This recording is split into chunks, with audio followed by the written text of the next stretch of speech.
28 அடி நீளம்.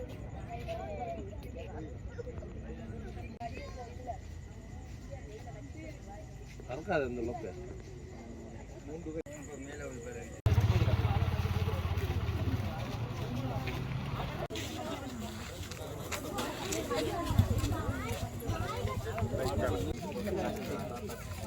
அது முக்கியம்.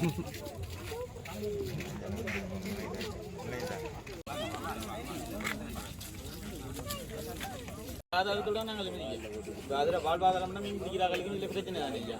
ரிக்வெஸ்ட் பண்ண சொல்லி ரிக்வெஸ்ட் பண்ணி இப்போ நமக்கு ஒன்றும் தேவையில்லை. நமக்கு சேஃப்டிக்கு முதல் இது பண்ணுங்க. அதுக்கப்புறம் நம்ம பேசி போட்டு அதை செய்யலாம். நமக்கு நம்ம ஆக்கியபடி நம்ம இப்போ இதே மாதிரி நாங்கள் எங்களோட வாழ்வாதாரம் போகிறேன்.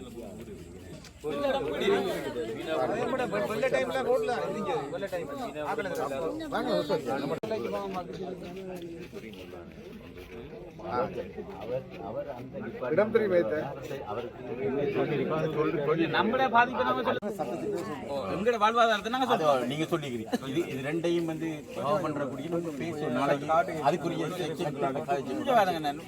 வேண்டிய 3 லட்சம் ரூபாய் மாடு கேபிள போட்டு தானே இருக்கும்.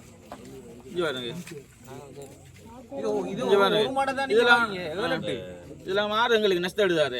முதலைய பார்த்து செஞ்சு நெஞ்சு பாருங்க, காலை பாருங்க காட்டு. எனது பேர் அசோக்குமார். இந்த முதலை வந்து 28 அடி நீளம் இருக்கும். இந்த முதலையால் இந்த மீனவராக்கள் தொழில் செய்கிற அனைவருக்கும் சரியான சிரமம். ரால் வீச இயலாது, மீன் பிடிச்சி அத்து தொழில் கூடு வச்சு கூடுவெல்லாம் பார்க்க இயலாது. கால்நடை வளர்ப்பு செய்கிறார்களுக்கெல்லாம் சரியான கஷ்டம்.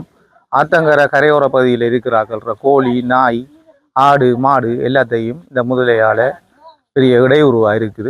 கணக்க கால்நடை மாடுகள் இதெல்லாம் வந்து பிடிச்சி போட்டு இந்த முதலை வந்து எங்களோட நோக்கம் வந்து காயப்படுத்தி சாக வைக்கணுமன்றது இல்லை.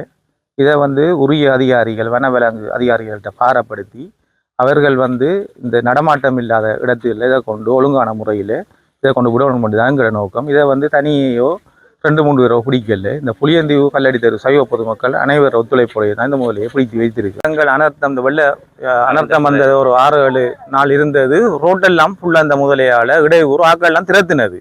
இப்பயும் வந்து ரோட்டுக்கு வந்த பிறகு தான் இந்த முதலையை நாங்கள் பிடிக்கினாங்க. ஒரு ஆளை பிடித்தன்ற ஒரு இது ஒன்று வந்தது. அது இந்த முதலையாக தானே இருக்கணும் என்று நாங்கள் சந்தேகம் தெரிவிக்கிறோம்.